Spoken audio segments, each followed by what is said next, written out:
በስመ አብ ወወልድ ወመንፈስ ቅዱስ አሃዱ አምላክ አሜን።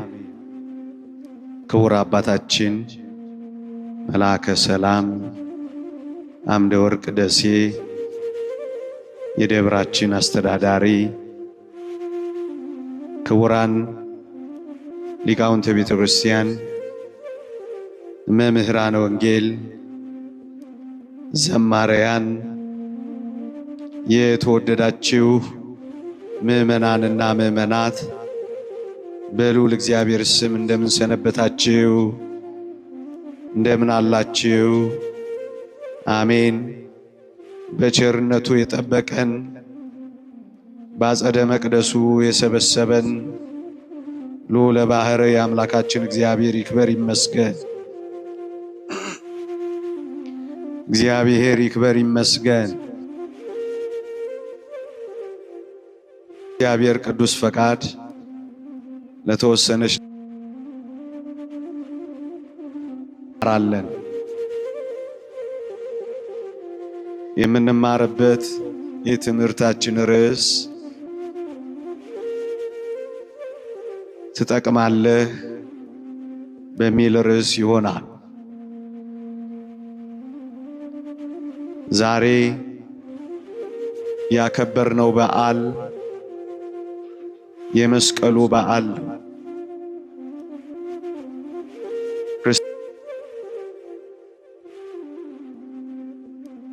መስቀል አይጠቅምም የተባለ ነው። የክርስቶስ መስቀል በአይሁድ ዘንድ የተናቀ ነው። የክርስቶስ መስቀል በአጋንንት ዘንድ የተጠላ ነው።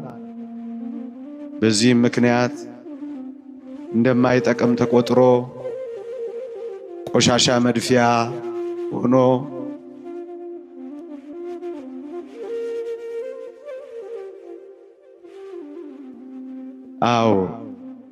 በእርግጥ ዓለም አይጠቅምም ብሎ የጣለው ነው። አይጠቅምም ብሎ የወረወረው ነው። አይጠቅምም ብሎ የተወው ነው። አይጠቅምም ብሎ የነቀፈው ነው። ለ300 ዘመናት ጠቃሚ እንዳልሆነ እንዲረጋገጥ በአይሁድ አካባቢ ያሉ ቆሻሻ መጣያዎች ሁሉ ተትተው ለ300 ዘመናት የቆሻሻ መድፊያ ሆኖ ነው የሰነበተው። ሜዳ የነበረው ተራራ እስኪሆን ድረስ የቆሻሻ ክምር ነው ተራራ የሰራው። ባጭር ቃል አለመጥቀሙ እንዲታወቅ የበለጠ እንዲናቅ በሰዎች አእምሮ እንዲረሳ ጥራጊ ጉድፍ መጣያ ሆኖ ነው የሰነበተው። ከዚህ ሁሉ ዘመን በኋላ እግዚአብሔር ያሳያችሁ፣ ልዑል ያመልክታችሁ። ይህንን መስቀል ማን ይጠቅማል ብሎ ሊያስበው ይችላል? ቆሻሻ ላይ የተጣለውን ለ300 ዘመናት ምናልባትም አፈር ይሆናል ተብሎ የሚገመተውን ኃይል ይኖረዋል ተብሎ አይደለም፣ እጽ እንጨት ሆኖ ይወጣል ተብሎ የማይገመተውን የተናቀውን ምናምንቴ የሆነውን ለዘመናት የተቀበረውን የዛሬን ቀን ስናስብ እግዚአብሔር የሚጠቅም አድርጎ አወጣው። ይሄ ምንን ያስተምረናል ወገኖቼ? እንደ ክርስትና ከዚህ የመስቀሉ ታሪክ የምናገኘው ጭብጥ ትምህርት የትኛውም ዘመን ይርዘም፣ በየትኛውም ሁኔታ እንጣል በየትኛውም ምክንያት እንተው አይሆኑም የምንባልም ልንሆን ግን አንድ ቀን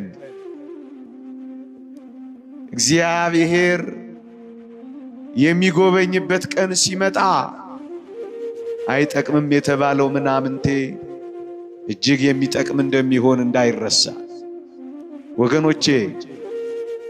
ዘመን ሊረዝም ይችላል፣ ጊዜ ሊከርም ይችላል።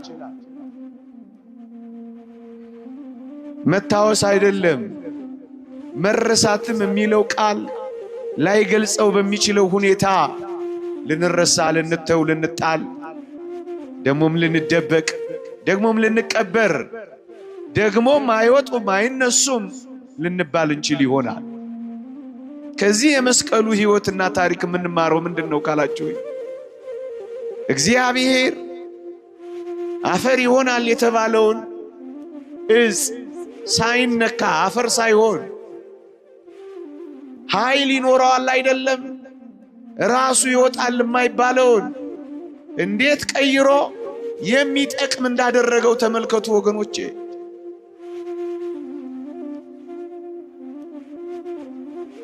ምንኛ የተስፋ ሰጪ ነው።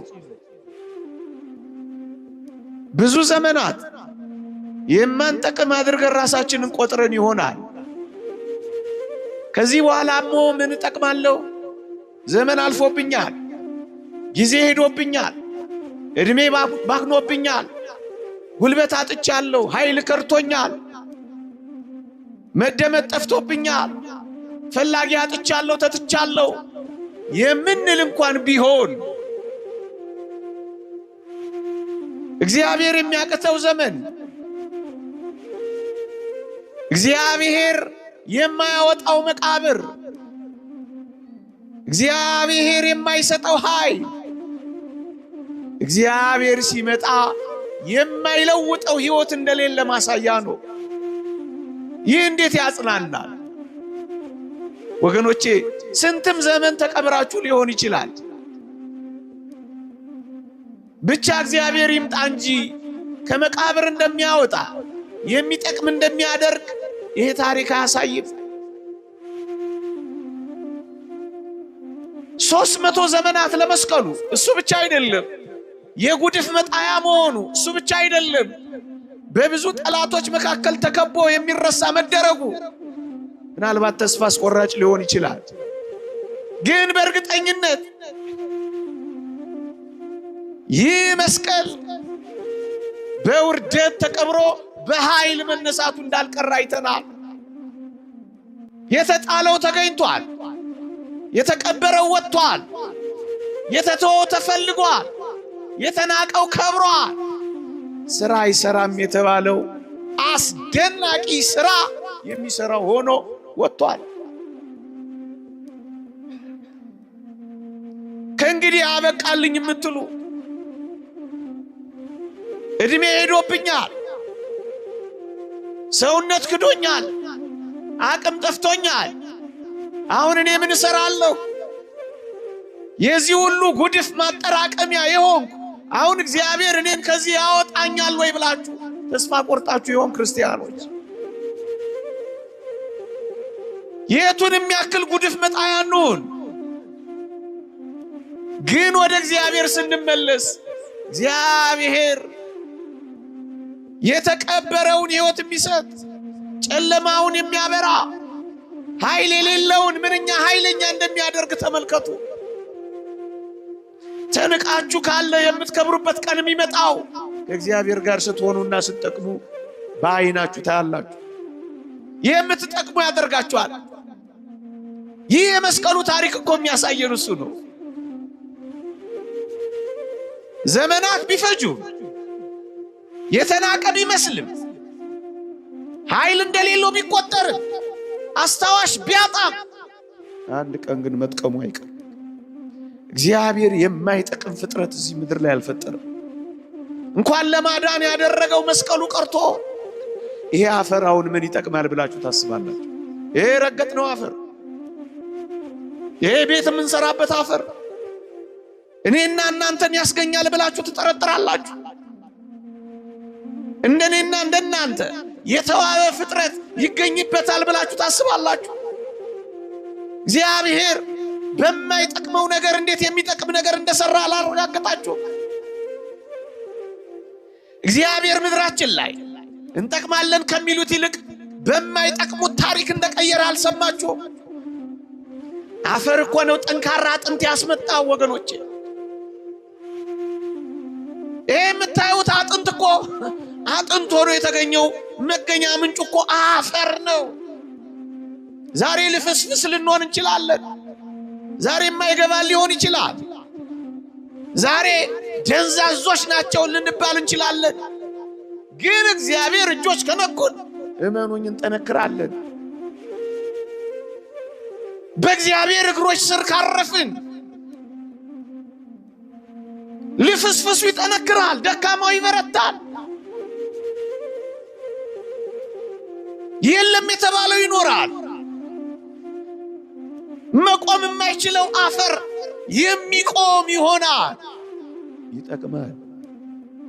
አፈር ነኝ የምትል እግዚአብሔር እንዴት ጠቃሚ እንደሚያደርግ ተመልከት። ከፍጥረቱ እንኳን እንዴ ይህንን መስቀል አስሳ ያገኘችው ቅድስት እሌኒ እንኳን ገና ስትጀምር እኮ የማትጠቅም ተብላ የተጣለችና የተተወች ሴት እኮ ናት።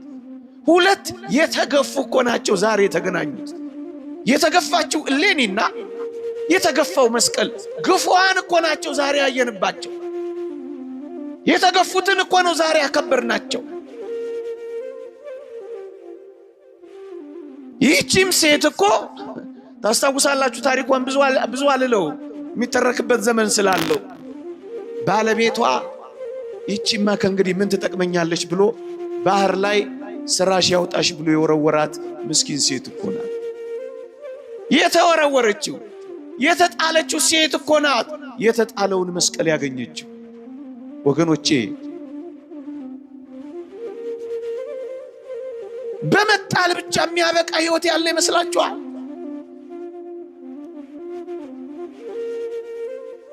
በመተው ብቻ የሚቀር ፍጻሜ ያለ ይመስላችኋል?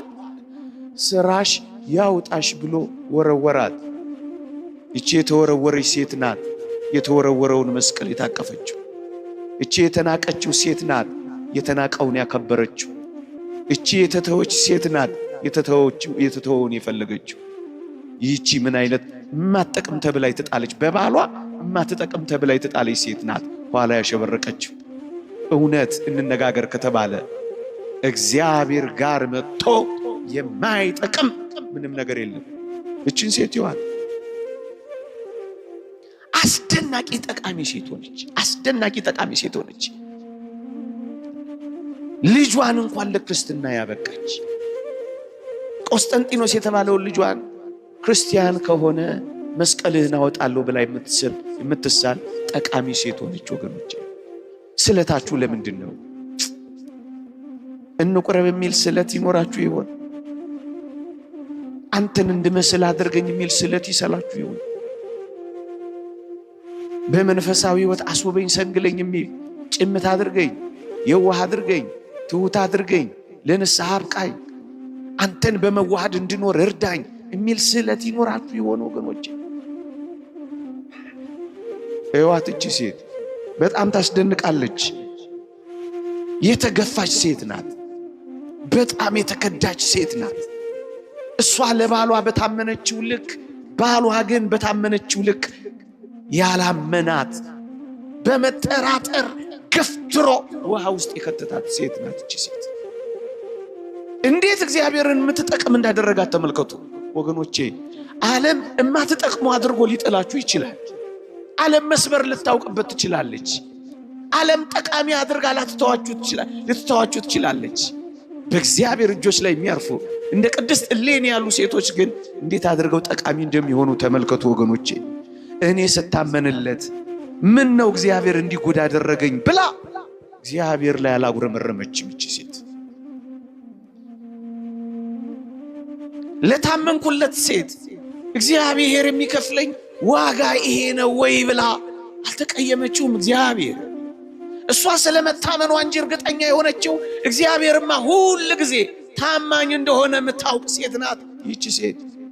ወገኖቼ ባጣችው ነገር እየተቆጨች ትላንቷ እያበሳጫት ዛሬዋንና ነገዋን ያላበላሸባት አስደናቂ ሴት ነች። ወገኖቼ ወጣቶች ወይ በተለይ ክርስቲያኖች ትላንታችን ዛሬያችንን ያበላሽ ስንት ሰዎች አለ። አንድ ነገር ስለተሰበረብን ዘመናችንን ሆኖ የሰበርን ስንት ሰዎች ነን። አንድ ነገር ስላደናቀፈን ዘላለም ተኝተን እየኖርን ያለን ስንት ሰዎች ነን። አንድ ነገር ስላቃተን ብዙ ነገር እንዳቃተን አድርገን ራሳችንን የቀበርን ስንት ሰዎች ነን። ትላንታችን ተስፋ አስቆረጠን። እቺን ሴት ይዋት የትላንትና ህይወቷ የነገዋን ህልሟን አላበላሸባት። ትላንት አልፏል። አዲስ ቀን መጥቷል። የትላንት ህይወቷ በፍጹም በዛሬዋና በነገዋ ላይ ጥላውን ሳያሳርፍ ይልቅ እንደገና የበረታች አስደናቂ ሴት ናት እቺ ሴት። ወገኖቼ እዩዋት። ስትከዳና ስትጣል ወደ በቀል ያልሄደች አስደናቂ ሴት ነች። ባሏ ስለ ጣላት ፈንታ ወንድን ሁሉ ለመበቀል ያልተነሳሳች አስደናቂ ሴት ነች። ወገኖቼ በአንዱ ምክንያት ሌላውን ሁሉ ለማበላሸት ያሮጠች አስደናቂ ሴት ናት እቺ ሴት። ወገኖቼ በትላንት ምክንያት ብዙ በቀል ይዛችሁ ይሆን? ብዙ ቂም ቋጥራችሁ ይሆን? ብዙ ህይወታችሁን አበላሽታችሁት ይሆን? አንዴ ከተበላሸማ ህይወቴ እንደጀመረ የጨርሰኝ ብላችሁ ሱስ ውስጥ ዝሙት ውስጥ ገብታችሁ ይሆን? ይዋት እቺ ሴት እንዴት ታስደንቃለች መሰላችሁ? አልተደበላለቀባት፣ አላበደችም፣ አልከነፈችም። ራሷን ከመግዛትና ከመቆጣጠር ውጭ አልሆነችም። በቃ የሆነውን ተቀበለች። ከዛስ ወደፊት እንደገና ቀጠለች። ትላንት ብዙ ነገር ሊሆን ይችላል፣ ግን ወደፊታችንን ሊያበላሽብን ልንፈቅድለት አይገባም። ትላንትን እያሰበች እየተቆጨች ብትኖር ባሏ እንዳሳዘናት ብዙ ወንዶችን ብታሳዝን አንድ ቀን የጨለመባትን ለዘላለም ጨለማ እንደሆነ እየቆጠረች ብትገፋ ኖሮ እቺ ሴት ጠቃሚ አትሆንም ነበር። መጥቀም ከፈለጋችሁ ጠቃሚ እንድትሆኑ ከፈለጋችሁ እቺን ሴት ተመልከቷት ወገኖች። ይቺ ሴት ናት በ79 ዓመቷ በ80 ዓመቷ እኮ ነው ያረፈችው። በ79 ዓመቷ ግን መስቀሉን አገኘችው። ጊዜ ባክኗል፣ እድሜ ሄዷል፣ አቅሜ ሳስቷል፣ ጉልበቴ ከርቶኛል አላለችም። የባከነ ሰዓት ለክርስቲያን የለውም ወገኖቼ። በመጨረሻውም ሰዓት ወርቅ ስራ ሊሰራ ይችላል። አላረጀንም፣ ደግሞም አልሸመገልንም። ሁሉ ጊዜ ትኩስ ነን። ሁሉ ጊዜ ማለዳ አዲስ ነን። አብርሃምን አላያችሁት? በ99 ዓመቱ ስላሴን ሲያስተናግድ እንደ ልጅ እኮ ነው እየቦረቀ በመምሪያ አድባር ዛፍ ስር ሲሮጥና ሲቸኩል የነበረው ወገኖቼ። በ99 ዓመቱም ይሮጣል።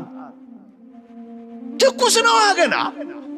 በ79 ዓመቷ እግዚአብሔር ያሳያችሁ ያን ተራራ ወጣ ታስቆፍርላለች። ምን ያ በየትኛውም ሰዓት ጠቃሚ አንተ ሰዓቱን አንተ ጊዜውን ላታውቀው ትችላለህ፣ ግን ጠቃሚ የምትሆንበት የመጨረሻ ዘመንም አለ። እድሜ አልፏል፣ ጊዜ ባክኗል፣ ቀኑ የተመቸ አይደለም፣ ሁኔታዎችም አስጠሊታዎች ናቸው። ታዲያ ከዚህ በኋላ እኔ ጠቃሚና ምረባ ሰው ሆናለሁ እንዳትል። በየትኛው ሰዓት እግዚአብሔር ጠቃሚ እንደሚያደርግ አታውቅም። መቼ እግዚአብሔር ወደምትጠቅሚና ወደምትጠቅምበት ህይወት ልትመጣ እንደምትችል አታውቀው። ግን መጥቀም አይቀርም። ይሄው ካሌብንም ተመልከቱት። በ40 ዓመቱ በ80 ዓመቱ ያው ነበር። ምን ይላል? በ40 ዓመቱ እንውጣ እንውረሰው እግዚአብሔር ይሰጠናል ይል ነበር። በ80 ዓመቱ ደግሞ ቂርያት አርባቅን ለሚመታ ቂርያት ሴፋርም ለሚይዝ ልጅ አክሳንን አጋባዋለሁ ዛሬም ጉልበታም ነኝ ሲል ትሰሙታላችሁ። ክርስቲያኖች ለክርስቲያናዊ ህይወት ለመንፈሳዊ ተጋድሎ መቼም አይመሽም፣ መቼም አንሸመግልም። መቼም አንደክምም። እንደውም እየደከምን ስንመጣ እንበረታለን ወገኖቼ። እንደውም በመጨረሻው ሰዓት ነው የበለጠ ጸጋም ይበዛልን ወገኖቼ። ዛሬ መንፈሳዊ ሕይወት ልዕልና ላይ ስላልደረሳችሁ ራሳችሁን የማትጠቅሙም እንዳትቆጥሩት። ዛሬ የምትጸልዩ ጸሎት እንኳን ለእግዚአብሔር ለእኔም እኮ አይሰማም ብላችሁ አስባችሁ ጸሎት ማድረግ ማቋረጥ የለባችሁ። ዛሬ ኃጢአትን ድል መንሳት ስላልቻልኩ በቃ እኔ እንደዚሁ ነኝ የምቀጥለው ብላችሁ በኃጢአት ውስጥ እንዳትሰጥሙ አደራችሁን። ዛሬ ደካማ ልትሆን ትችላለህ፣ ነገ ግን ትበረታለህ። ዛሬ ጸሎትሽን እንኳን ላትሰሚው ትችያለሽ፣ ነገ ከነገ ወዲያ ግን ሰማይ ሰማያት የሚደርስ ጸሎት አለ። ይህችን ሴት ተመልከቷት። እማጠቅም ሆና ነበር የጀመረችው። ፍጻሜዋን ግን ይዋት እጅግ አስደናቂ ጠቃሚ ሴት ሆና ነው ያበቃችው። በ79 ዓመቷ መስቀሉን አገኘች። በ80 ዓመቷ አረፈች። መስቀሉን ካገኘች በኋላ ምን ነው ባረፈች? አረፈች።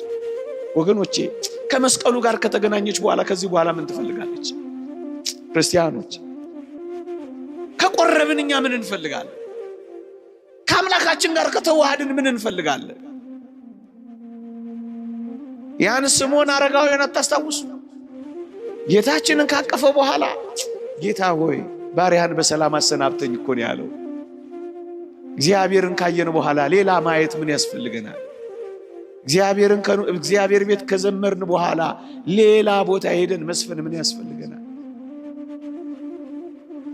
እዚህ ከመጣን በኋላ እዚያ ደግሞ መጣድ ምን ያስፈልገናል? መንፈሳዊ ከሆን በኋላ ዓለማዊ ሕይወቶች ለኛ ምን ያስፈልጋሉ? የክርስቶስ ከሆን በኋላ የዲያብሎስ መሆን ምን ይጠቅመናል? ወደ ላይ ከፍ ካልን በኋላ መውረድ ምን ይጠቅመናል? ጿሚዎች ከሆን በኋላ በላተኞች መውረድ ምን ወደ ላይ ከፍታ፣ ከመብላት ወደ አለመብላት፣ ወደ ላይ እዚህ ጋር ከደረሰች በኋላ ብትሞትስ ወገኖች? ሕይወት አረፈች። ጠቃሚ ሆና የማትጠቅመው ሴት ጠቃሚ ሆና አረፈች። የተተወችው ሴት በጣም ይሄው ስሟን እንኳን ዓለም ያውቀዋል። ስሟን እንኳን ዓለም ይጠራዋል። ስሟን የተጸየፏት ያቺ ሴት ስሟን የምናከብራት ሆነን አብቅቷል። የማትጠቅመው ሴት ጠቃሚ ሆነ አብቅታለች። ወገኖች በሙሉ ተመልከቷቸው። የማይጠቅሙት ጠቃሚ ሆነው አብቅተዋል። ወጣቶች ክርስቲያኖች ምናልባት እንደ ቅዱስ ዮሴፍ ተረስተህ ሊሆን ይችላል። አንድ ቀን ግን መታወስ መፈለግ አይቀርም። እንደ ዳዊት ምናልባት ተሰደን ምድረ በዳ ለምድረ በዳ ተንከራተን ይሆናል። አንድ ቀን ግን ጠቃሚ ሆነን ቤተ መንግሥት መግባታችን ግን አይቀርም። ምናልባት እንደ ቅዱስ ጳውሎስ ተጠርጥረን ሊሆን ይችላል። አሁን ቅዱስ ጳውሎስን ማን ይጠቅማል ብሎ አስቦታል ወገኖቼ? የአይሁድ ቀናተኛ እጅግ ፈሪሳዊ። አሁን ይሄ ሰው ጠቃሚ ነው ተብሎ ይታሰብ ይሆን? በፍጹም ማን ያስበዋል? ይሄ ሰው ነው ግን ከለዋሪቆን እስከ ደማስቆ ለወንጌል መንከራተት የጀመረው። ይሄ ሰው ነው ግን ለቤተ ክርስቲያን ዋጋ የከፈለው። የማይጠቅመውን እንዴት የሚጠቅም አድርጎ እንደቀየረው እግዚአብሔር ተመልከቱ። ዛሬ ለዓለም ሯጮች ልትሆኑ ትችላላችሁ። ነገ ለእግዚአብሔር መንግሥት ትሰራላችሁ። ዛሬ ባላችሁ ደካማ ሕይወት አደራችሁን ተስፋ እንዳትቆርጡ። እዩት ይህን ታላቅ ሰው፣ እጅግ የተናቀ እጅግ የተተወ። ቤተ ክርስቲያን ቅዱሳን ሐዋርያት እንኳን ለመቀበል የተጠራጠሩት ሰው ነበር ቅዱስ ጳውሎስ። በርናባስ የሚባል ታላቅ የእግዚአብሔር ሰው ነው ቀስ ብሎ ወደ ቤተ ክርስቲያን ያስጠጋው። ዛሬ በር ተዘጋባችሁ፣ ዛሬ በጥርጣሬ የሚመለከቷችሁ፣ ዛሬ ሐሜትና ስድብ የሚወርድባችሁ፣ ዛሬ ፈላጊ የሌላችሁ፣ ዛሬ ጠሪ የሌላችሁ፣ ዛሬ አክባሪ የሌላችሁ፣ ዛሬ ስማችን አልተነሳም የምትሉ፣ ዛሬ በተለያየ ነገር ምናልባት በሰው ተርታ ያልታሰባችሁ ልትሆኑ ትችላላችሁ። ይህንን ሰው ግን ተመልከቱት፣ እንዴት ጠቃሚ ሆኖ እንደጨረሰ ግን እዩት። እንደሱ ነው የሚሆነው ወገኖቼ። መስቀሉ ብቻ አይደለም፣ መስቀሉን ያስገኘችው እሌኒ ብቻ አይደለም። በመስቀሉ ዙሪያ የሚሰበሰቡትን ሁሉ ተመልከቱ። ጠቃሚ አይመስሉም። አሁን ቅዱሳን ሐዋርያትንም ተመልከቷቸው። አንዳንዶቹ አሳጥማጆች ናቸው፣ አንዳንዶቹ ቀራጮች ናቸው። አሁን እነዚህ ምን ይጠቅማሉ ተብሎ ይታሰባል? አያችሁ፣ ጠቃሚ በማይመስለው ነገር ነው ክርስቶስ ይህንን ዓለም የቀየረው። ወገኖቼ በኃይለኞች ላይ ተጨምሮ ኃይለኛ የሆነ ይመስላችኋል እግዚአብሔር? በተናጋሪዎች ላይ ተጨምሮ እግዚአብሔር ዓለምን ያሳመነ ይመስላችኋል? እግዚአብሔር በሶፊስቶች አፍ ላይ አድሮ ተናግሮ ዓለምን ያሳመነ ይመስላችኋል? የንግግር አዋቂ የሆኑ ሶፊስቶችን ያሳፈረው ንግግር በማያውቁ ኮልታፎች ሐዋርያት መሆኑን ረሳችሁት? የዓለምን ሞኝ ነገር የዓለምን ጥበብ ለማሳፈር መረጠው። የዓለምን ብርቱ ነገር ለማሳፈር እግዚአብሔር የዓለምን ደካማ ነገር ነው ሥራ የሰራበት። እግዚአብሔር በእኔ እንዲሰራ እፈልጋለሁ ካልክ በእግዚአብሔር ፊት ደካማው ይዋቸው ሐዋርያት 12 ሐዋርያት ናቸው ዓለምን የቀየሯል። እግዚአብሔር በጥበበኞች ላይ አድሮ አይደለም ጥበብን የሰራው፣ ምንም በማያውቁ እዚህ ግቡ በማይባሉ ሰዎች ነው ዓለምን የቀየራት። ወገኖች ሐዋርያታው ምን ይጠቅማሉ? አሁን አሳ አጥማጆች፣ እዚህ ግቡ ማይባሉ ፈላጊ የሌላቸው እነሱን ነው ክርስቶስ ሰራተኞች ያደረጋቸው። ዛሬ በየትኛውም አይነት ሕይወትና ማይረግ ልትኖር ትችላለህ። ወደ እግዚአብሔር ግን ከቀረብክ እንዴት ጠቃሚ አድርጎ እንደሚቀይር ተመልከቱ። እንዴ ያችን የሰናፍጭን ቅንጣት እስኪ ተመልከቷል። በወንጌል ላይ የተጻፈችውን ከዘር ሁሉ እኮ የምታንስ ናት ወገኖቼ። በአይን እኮ ለማየት የምታሳሳ እዚህ ግቢ ማትባል እኮ ዘር ናት። ታዲያ ሰናፍጭ እጅግ ትጠቅማለች ብሎ ማን ያስባል? ካልተቀበረች ዛፍ ስለማትሆን ስትቀበር ግን ታላቅ ዛፍ ሆና ብዙዎችን አስጠለለች እኮ ወገኖቼ። ዛሬ ከሁሉም ያነስክ ትሆን ትችላለህ። እግዚአብሔርን በልብህ ካደረግህ ከእግዚአብሔር ጋር ግን ከተዋስ የብዙዎች መጠለያ ሊያደርግ እግዚአብሔር ይችላል። ከዘር ሁሉ የምታንስ ናት። ፍጻሜዋስ ከዛፎች ሁሉ የምትበልጥ ሆናን የጨረሰችው ወገኖቼ። አሁን ማን ትጠቅማለች ብሎ ያስባል ሰናፍጭ? ግን ተመልከቱ እንዴት ጠቃሚ ሆና እንዳበቃች ተመልከቱ። ለዚህ ነው እኮ ብዙዎቹን ቅዱሳን ሐዋርያትን እዩዋቸው፣ ብዙዎችን የሚያስጠልሉ ሆኑ። ጥቂት ሆነው ጀምረው ብዙ ሆነው ፈጸሙ። ተጠርጥረው ጀምረው ብዙዎችን አስጠለሉ። ቅዱስ ጳውሎስን እኮ በአቴና ያገኘነው ዲዮናስዮስ የሚባለውን ፈላስፋ እኮ አሳምኖት በክርስቶስ ጥላ ስር ያሳረፈው ምንም ያልተባለው ይሄ መናኛ የተባለው እኮ ቅዱስ ጳውሎስ እኮ እንዴት ጠቃሚ አድርጎ እንደቀየረው ተመልከቱ ወገኖች። በእርግጠኝነት እግዚአብሔር ጋር መጥቶ ከእግዚአብሔር ጋር ጉዞ ጀምሮ የማይጠቅም ማንም የለም። ይሄን በእርግጠኝነት እንነግራችኋለን። እንጠቅማለን፣ ጠቃሚዎች እንሆናለን። ጊዜው ሊርቅ ሊቀርብ ይችላል፣ ግን ሳንጠቅም አንቀርም። ጠቃሚዎች እንሆናለን። ትጠቅማለህ፣ ትጠቅሚያለሽ። ቅዱስ ማርቆስን ላንሳላችሁ። እናቴ ናፈቀችኝ በሚለው ሰበብና ምክንያት ከቅዱስ ጳውሎስም ከቅዱስ ጴጥሮስም ሳይሆን ብቻውን ተነጥሎ ሄዶ ነበር። ይህ ቅዱስ ማርቆስ እንዲጠቅም ሆኖ ብዙ የረዳው ቅድም ያልኳችሁ ታላቁ አገልጋይ በርናባስ የሚባል ሰው ነው። መጨረሻ ላይ ግን ከ17 ዓመት በኋላ ቅዱስ ጳውሎስ መልእክት ሲጽፍ ማርቆስም ሰላምታ ያቀርብላችኋል ብሎ ለመጻፍ ያደረገው ቅዱስ ማርቆስ የሚጠቅም ሰው ነው የሆነው። ግድ የላችሁ በጀመርነው ሕይወት ከተመላለስ ከእግዚአብሔር ጋር ብዙ ጊዜ ካሳለፍ መጥቀማችን አይቀርም ነው ምላችሁ። 17 ዓመት በኋላ ከ300 ዘመን በኋላ ከ80 ዓመት በኋላ ከ99 ሜቱም ዘመን ይሁን የባከነ ዘመን የለንም። የሚመሽ ዕድሜ አይኖረንም። የሚያረጅ ጉልበት አይኖረንም።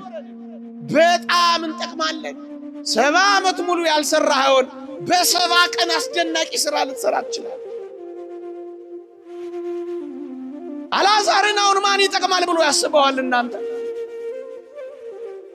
ድሃ የሆነውን ሰው የማያውቀውን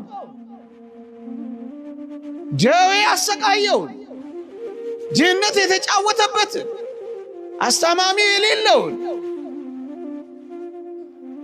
ይህ አልዓዛር ይጠቅማል ብላችሁ ታስቡ ነበር? ውሾች የሚያስታምሙትን ቁስሎቹን የሚልሱትን ይህ ሰው አሁን ይጠቅማል? ከኛ መካከል እንደዚህ ይሆናል። በድህነት ላይ ደዌ፣ በደዌው ላይ አስተማሚ ማጣት፣ አስተማሚ በማጣት ላይ የውሾች መከበብ። አሁን ይህ ሰው ይጠቅማል ብላችሁ ታስባላችሁ? ግን በእርግጠኝነት ይህ ሰው የሚጠቅምበት ቀንና ቦታ አለ ወገኖቼ። እናንተን ለማጽናናት አንጀታችሁንም ለመብላት ፈልጌ አይደለም።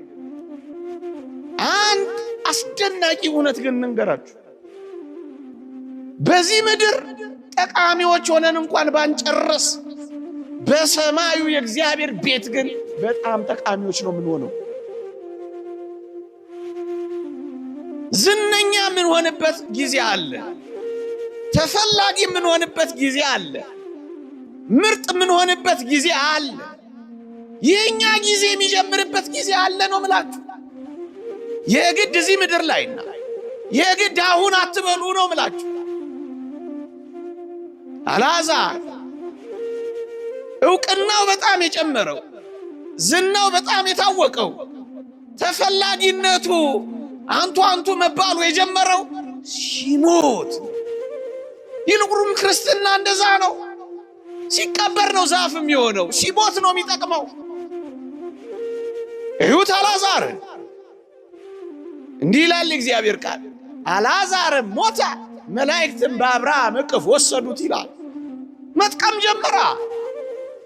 ለምንድን ነው እዚህ ዓለም ላይ ብቻ ካልጠቀምኩ ብላችሁ የምትደርቁት? ምን አለ እዚህ ዓለም ላይ ጭምቶች ሆናችሁ ብትኖሩ? ካልተሰጠን በቃ የእግዚአብሔር ጸጋ ነው፣ አልተሰጠንም። ጤና ካጣን እንለምነዋለን። እግዚአብሔር ፈቃዱ ከሆነ አመስግነን እንሞታለን። ቅዱስ ጳውሎስ እንዳለው ከእኔ እንዲለይ 3 ጊዜ ለመንኩ፣ ኃይሌ በድካም ይገለጣልና ጸጋዬ ይበቃል አለኝ ይላል። በጤና ይሁን በበሽታ እግዚአብሔር ወደኛ የሚመጣው አናውቅም። ምናልባት በበሽታ ጽድቅን እንፈጽም እንደሆነ አንረዳም። እግዚአብሔር የትኛውን አኗኗራችንን ለጽድቅ ሕይወት እንደሚያደርገው በፍጹም አናውቀው። አልዓዛርን ተመልከቱ። ምን ልላችሁ መሰላችሁ? የግድ በምድር ላይ ብላችሁ ሙጥኝ አትበሉ። በዚህች ሕይወት ብቻ ክርስቶስን ተስፋ ያደረግን ከሆነ ምስኪኖች ነን ይላል። በዚህች ሕይወት ብቻ ካልሆነልኝ ካላችሁ ምስኪኖች። ለዚህች ዓለም አይደለም ክርስቲያን ይሆን፣ ለዚህች ሕይወት አይደለም ክርስቶሳውያን ይሆን ነው። ለዚህች ዓለም አይደለም የመስቀሉ ተከታዮች የሆን ነው ምእመናን የሚጀምር ሕይወት አለ። እሱ የት ነው? በሰማይ። አልዓዛርስ ባለጸጋው እኮ አይቶት አያውቅም። እግዚአብሔር ያሳያችሁ። ደጁ ወድቆ አይቶት አያውቅም፣ ትዝ ብሎትም አያውቅም። በሰማይስ ሲኦል ሆኖ ባለጸጋው አልዓዛርን አሻቅቦ አየው ይላል። የምትታይበት ቀን ይመጣል። ለምን ዛሬ ካልታየው ትላል? ለምን ዛሬ ደመግቡ ካለው የምንታይበት ቀንና ቦታ ሁኔታ አለ። ክርስቲያኖች የሚፈለግበት ጊዜ አለ። አንቺ የምትፈለግበት ጊዜ አለ። ወንበዴው አንተ የምትመረጥበት ጊዜ አለ። በሙሴ ጸሊም ወንበዴ ያለ ማን ፈለገው? ፈሩት፣ ሸሹት እንጂ ገዳም አስቄጥስ ከገባ በኋላ ግስ አባ ሙሴ የሚሉት እኮ ነው የበዙት። ጉልበቱን የሚስሙት ከሱ የሚሮጡ ነበሩ። አሁን ወደሱ የሚሮጡለት ሆኑ። ለምን ምርጥ ወንበዴ አትሆንም? ክርስቶስ ቤት ናና ትቀየራል። አልዓዛር እዛ ተፈላጊ ሆነ። እግዚአብሔር ያሳያችሁ። ቅርቡ ሆኖ ያላየው ሰው ርቆ ማየት ጀመረ። በሩቅ የምትታዩ፣ በሩቅ የምትፈለጉ፣ በባትሪ የምትታሰሱ የሚመጣበት እሱ ዘመን የሚበልጥ ነው ወገኖች። እሱ ዘመን የሚበልጥ፣ እሱ ዘመን የሚፈልጥ እንዴ! ደረቱን ነፍቶ ይመላለስ የነበረው ያ ባለጸጋ፣ አንገቱን አዘቅዝቆ የሚኖረው ያ አልዓዛር ቀና የሚልበት ቀን መጣ፣ ያኛው የሚያፍርበት ቀን መጣ። እንዳፈርን ቢሆን ኖሮ የምንቀረው እሺ፣ እንደተሰበርን ቢሆን የምንቀረው እሺ። የሚያስጮኸን የሚያዘልልን ለምን ይመስላችኋል? በዚህ አንጨርስም፣ በዚህ አትጨርስም። እንደተዋረድክ አትጨርስም፣ እንዳዘንክ አትጨርስም፣ እንዳለቀስክ አትጨርስም፣ እንደተሰበርክ አትጨርስም፣ በቁስል እንደተመታ አትጨርስም። በካንሰር የታመሙ እንደዚሁ የሚጨርሱ ይመስላችኋል? የገነት በሽታ ነው የሚባለው። አዎ ታግሰው በአኮቴት በምስጋና ሲቀበሉት የገነት በሽታ የሚል ስም ይሰጣቸዋል። በአባቶቻችን ሕይወት የገነት በሽታ ነው የሚሉት። በየትኛውም ሕይወት እንደዚህ አልክ። ከዛ አልዓዛር የጣቱን ጫፍ ውሃ ነክሮ ምላሴን ያበርድልኝ ዘንድ አልዓዛርን ስደድልኝ አይለው መሰላችሁ? ባለጠጋው ውሃ ያልሰጠው ሰው እንኳን ጣቱን አይደለም የጫማውን ትቢያ ያላላሰው ሰው የአልዓዛር ጣት የሚፈለግበት ጊዜ ይመጣል። ይጠቅማል እንዴ? ከምድር እስከ ሰማይ ከአፈር እስከ ሰማይ ካለ እግዚአብሔር የሚጠቅም ካደረገው ለምንድን ነው አልጠቅምም የምንለው? የምንጠቅምበት ጊዜ፣ የምንጠቅምበት ቦታ፣ የምንጠቅምበት ሁኔታ አለ። ክርስቲያኖች እሱን ጊዜ ነው የምንጠብቀው። እኛ ትጠቅማላችሁ፣ እንጠቅማለን፣ ትጠቅማለህ፣ ትጠቅሚያለሽ። ክርስትና ውስጥ ገብቶ የማይጠቅም ምንም ነገር የለም። ለፊልሞና መልእክት ቅዱስ ጳውሎስ ሲጽፍለት አናሲሞስ የሚባል ሰው ነበር። ምን ይለዋል? እስካሁን ስላልጠቀመህ አሁን ግን ስለሚጠቅምህ ይላል። እስካሁን ላትጠቅሙ ትችሉ ይሆናል፣ ከእንግዲህ በኋላ ግን መጥቀም ትችላላችሁ። እስካሁን ስላልጠቀማችሁት አትቆጩ። ከእንግዲህ በኋላ እንዴት ጠቃሚ እንደምትሆኑ አስቡ። ትጠቅማላችሁ፣ ትጠቅማላችሁ፣ ትጠቅማላችሁ፣ እንጠቅማለን። መስቀሉ ቅድስት እሌኒም በመስቀሉም ዙሪያ ያለው በሙሉ የሚያሳየው መጥቀማችንን ብቻ። መቼ፣ እንዴት ባለው ሁኔታ፣ የት ላናውቀው እንችላለን። ግን በእውነት ታግሰን፣ በእውነት ጸንተን፣ በእውነት ከእግዚአብሔር ጋር ኖረን ከሆነ ሳንጠቅም ግን አንቀር፣ ሳንጠቅም አንቀር። አንድ ሁለት ሶስት ነገሮችን ተናግሬ ላብቃ፣ ሰዓት ሄዶብኛል። የተወደዳችሁ ኦርቶዶክሳውያን ይሄ ቀን መስቀሉ ተገኝቶ ችቦ አብርተው ጳጳሳቱ ከምእመናኑ ቅድስት እሌኒንም ይዘው ዓለምን ያደመቁበት፣ መዝሙር የዘመሩበት፣ ብርሃን ያበሩበት፣ የእግዚአብሔርን የማዳን ኃይል የገለጡበት መስቀሉ የተገኘበት ቀን ነው። እሰይ! እንዲህ ያለውን በዓል እንድናከብር የረዳን አምላካችን እግዚአብሔር ይመስገን። ግን እኔ ሳልናገር የማላልፈው ሌላ ያልተገኘ ግን መስቀል አለ። እሱም በእኔና በእናንተ ልብ ተተክሎ ሊቆይ የሚገባው መስቀል በእኔና በእናንተ ልብ ውስጥ በቆሻሻ የተደፈነ ይመስላል። የእኔና የእናንተ በልባችን የተተከለ መስቀል አለ ወይስ ጠፍቷል? እሱን ማሰብና መነጋገር ይገባል። ክርስቲያኖች ታስታውሳላችሁ ቅዱስ ጳውሎስ ለዕብራውያን ሰዎች እንደተናገረው እነርሱን በንስሐ ማደስ የማይቻል ነው፣ በኃጢአታቸው ምክንያት የእግዚአብሔርን ልጅ ይሰቅሉታል ያወርዱታልም ይላል። እስኪ የምር እንነጋገር። የመስቀሉ ተከታዮች እኛ፣ የመስቀሉን በዓል አክባሪዎች እኛ ወገኖቼ፣ የኔና የእናንተ ስቅላት አለ የለም? አሁን እስኪ የምር እንጠያየቅ። ክርስቶስን የሚሰቅሉ አንደበቶች አሉ። በክርስቶስ ላይ ንቅሳት የሚያመጡ የጀርባ ሰንበር የሚልጡ ጅራፎች የሉንም እኛ? የክርስቶስ ሰቃዮች ነን፣ አክባሪዎች ነን። የእውነት እንነጋገር። አንዳንዴ መስቀሉ ተገኘ እያል እየዘመር የጠፋን እኮ እኛ እንኖራለን። እውነት ነው፣ መስቀሉ ተገኝቷል፣ እኛ ተገኝተናል። እውነት ነው፣ መስቀሉ ተገኝቷል። ደመራ ደምረናል፣ እሳትም ለኩሰናል፣ ችቦም አብርተናል። እውነት እንነጋገር ከተባለ እኛስ ልባችን በክርስቶስ ፍቅርና መስቀል በርቷል? ደመራው ስር ጠፍተናል ወይ? እሳቱ ስር ተቃጥለናል ወይ? በልባችን ውስጥ የተቀበረ መስቀል የለም ወይ? አሁን የእሌኒ ያለ ካላችሁ በእኔና በእናንተ ልብ ውስጥ በኃጢአት ምክንያት ተራራ ያከለ ኃይል ያለው ኃይል እንደሌለው ሆነ። የምር እንነጋገር ከተባለ አሁን እኔና እናንተ እንደዚህ ነበር ልንኖር የሚገባው? የልጅነት ጸጋችን እንዳለ ነው። መደመጥና ግርማችን አለ። መታፈርና መከበራችን አለ። ተክላችሁ ይለመልምላችኋል። ተናግራችሁ ትሰማላችሁ። የነካችሁት ይፈወሳል። እንደ እግዚአብሔር ልጅነታችን፣ እንደ እግዚአብሔር አገልጋይነታችን በቀድሞ አባቶቻችን እንደነበረው ሕይወትና ኃይል አለን ወይ? የተቀበረ ምንም ነገር የለም። በዋህነት የተተከለው የእግዚአብሔር ቃል በልባችን አለ፣ ይነዳል። ምንም አልቀበርንም። የኛስ ጅራፍ፣ የኛስ ማቁሰል፣ የኛስ ቆሻሻ መድፋት የእሌኔ ያለ ካላችሁ አሁን በሉ ይልቅ በእኔና በእናንተ ልብ ውስጥ ያለውን መስቀል ማውጣት።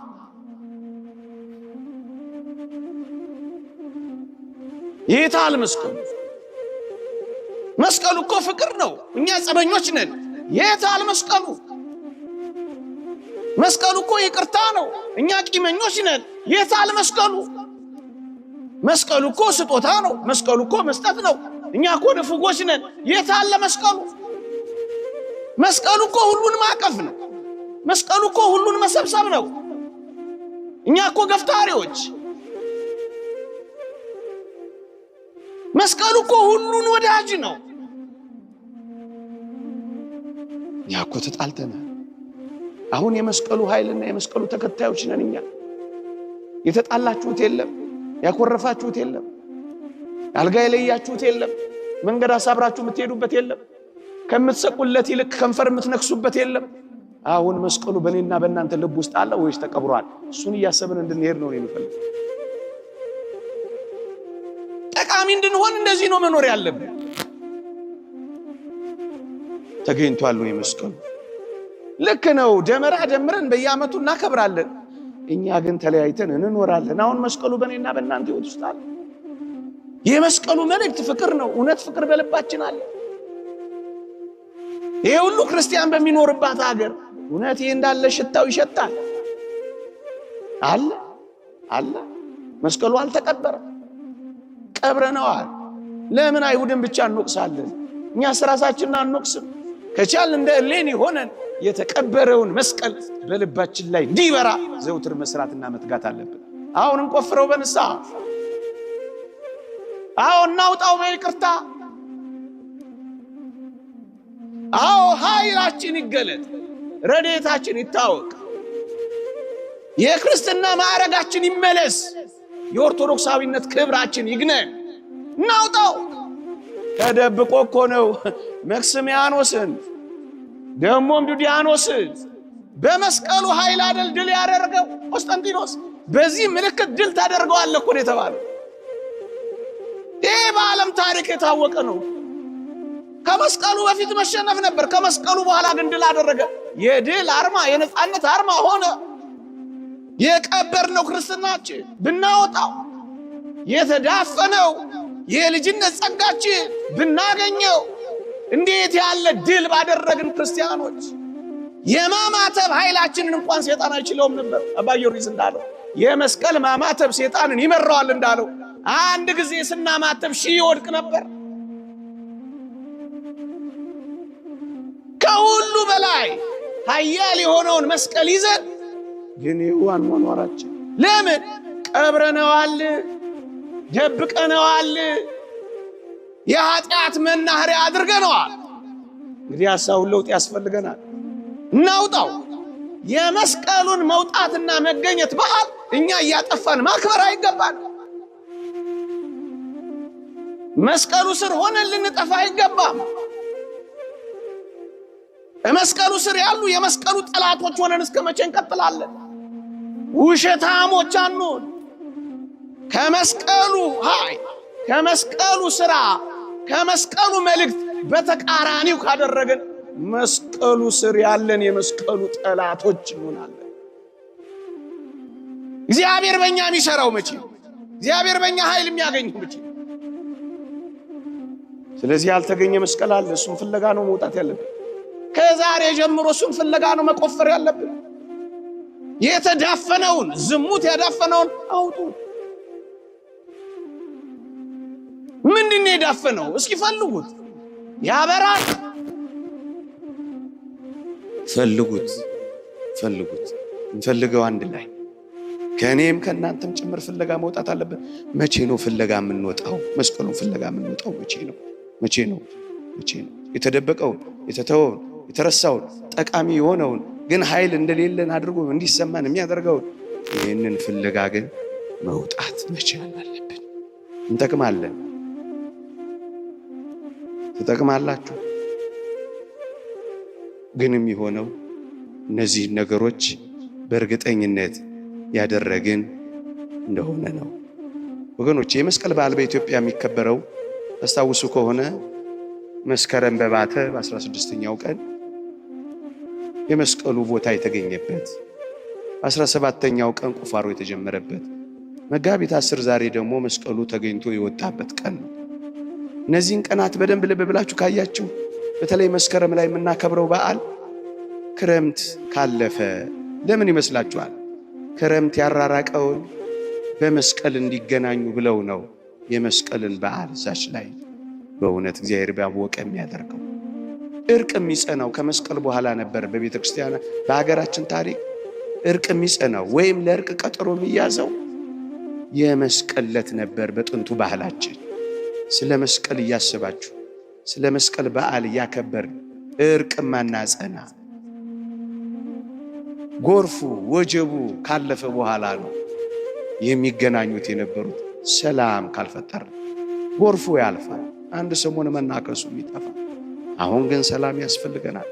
ስለዚህ የመስቀሉ ተከታዮች፣ የመስቀሉ አክባሪዎች፣ የመስቀሉ በዓል አድማቂዎች ከሆነ መስቀሉ በሄደበት የፍቅር መንገድ፣ የይቅርታ መንገድ፣ የሰላም መንገድ በዚህ ሁሉ ማለፍ መቻል አለብን። እንጠቅማለን። ይቆየን።